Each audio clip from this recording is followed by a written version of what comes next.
Jokowi menolak mediasi damai dengan Roy Suryo.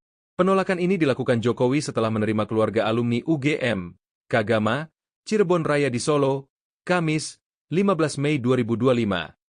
Sebuah akun Xtam878 juga menyebut bahwa Kagama ditolak mentah-mentah oleh Jokowi. Kagama Cirebon hari ini tiba-tiba datang ke rumah Pak Jokowi untuk mediasikan Roy Suryo dan kawan-kawan tapi ditolak Pak Jokowi. Sekarang nasib Roy Suryo dan kawan-kawan bagaikan telur di ujung tanduk. Mereka tanpa malu minta mediasi lewat Kagama Cirebon. Pura-pura baik Kagama Cirebon. Setahu gue masih satu geng dengan Roy Suryo dan kawan-kawan menyerang Pak Jokowi lewat isu ijazah palsu. Penjelasan Ketua Kagama Cirebon. Ketua Kagama Cirebon Raya, Heru Subagia membenarkan ada upaya mediasi dengan Jokowi. Dia turut mengungkapkan hasil pertemuan dirinya bersama 4 perwakilan Kagama Cirebon dengan mantan Presiden, Jokowi, yang berlangsung di Solo, Kamis, 15 Mei 2025, sekitar pukul 14.15 waktu Indonesia Barat. Heru menyebut bahwa pertemuan berlangsung hangat dan diterima dengan baik oleh Jokowi. Ia menegaskan bahwa pihaknya menyampaikan 3 poin utama dalam audiensi tersebut, salah satunya terkait isu ijazah Jokowi. Alhamdulillah kita berlima diterima dengan baik. Materi yang kita sampaikan sesuai rencana semula, ujar Heru. Kata Heru, fokus pembahasan adalah upaya mediasi antara Jokowi dengan sejumlah pihak yang kerap mengkritisi keabsahan ijazah kepala negara, seperti Roy Suryo, Rismon Sianipar, dan Dr. Tifa. Di hadapan Jokowi, Heru menegaskan bahwa ketiganya tidak memiliki niat untuk menyerang pribadi, melainkan mendorong transparansi berdasarkan pendekatan ilmiah.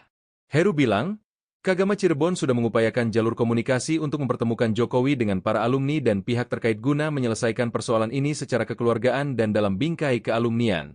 Namun, ia mengakui bahwa upaya mediasi menghadapi tantangan berat, terutama setelah Jokowi melaporkan sejumlah pihak ke Polda Metro Jaya. Pak Jokowi berkata, tidak mungkin menarik kembali proses hukum yang sedang dijalankan, ungkapnya. Atas sikap tersebut, Heru menegaskan bahwa pihaknya menghormati keputusan Jokowi untuk tetap melanjutkan proses hukum, meskipun Kagama Cirebon berharap penyelesaian dapat dilakukan secara damai dan kekeluargaan. Kendati begitu, Kagama tetap berkomitmen mendorong dialog dan rekonsiliasi.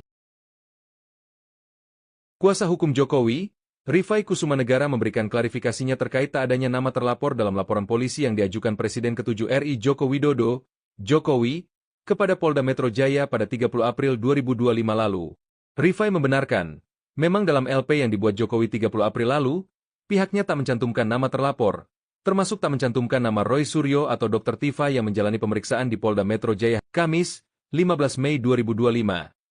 Selain itu, Rifai juga mengklaim bahwa pihaknya telah menjelaskan di depan awak media bahwa untuk terlapor masih dalam penyelidikan. Menurut Rifai, pihaknya sengaja tak menunjuk nama sebagai terlapor karena ingin menghormati asas praduga tak bersalah. Soal terlapor, pihak Jokowi serahkan ke penyelidikan kepolisian. Lebih lanjut Rifai menuturkan dalam tindak pidana ITE, pihak terlapor ini bisa melibatkan banyak orang. Pihak terlapor ini bisa ditujukan kepada orang yang diduga mengucapkan, mentransmisikan hingga orang yang melakukan editing. Untuk itu pihak Jokowi menyerahkan kepada kepolisian untuk mendalami sosok-sosok yang bisa dijadikan terlapor dalam kasus tudingan ijazah palsu Jokowi. Protes Roy Suryo soal tak adanya nama terlapor. Pakar telematika Roy Suryo telah menjalani pemeriksaan di Polda Metro Jaya pada hari Kamis, 15 Mei 2025. Setelah memberikan klarifikasi kepada penyidik, Roy Suryo mengungkap dalam laporan polisi yang masuk ke Polda Metro Jaya pada 30 April 2025, nama pelapornya tertulis Insinyur Haji Joko Widodo. Kemudian Roy Suryo pun mempermasalahkan soal tidak adanya nama terlapor dalam laporan Jokowi tersebut.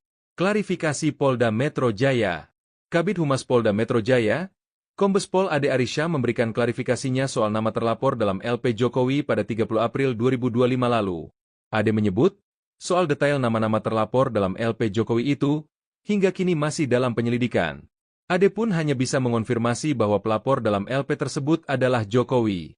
Sebelumnya, kuasa hukum Jokowi, Yakub Hasibuan sempat mengungkap ada 5 orang yang dilaporkan ke Polda Metro Jaya terkait tudingan ijazah palsu Jokowi.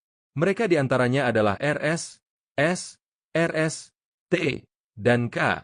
Dalam laporan tersebut pihak Jokowi menjerat ke-5 orang tersebut dengan pasal 310 KUHP dan atau pasal 311 KUHP.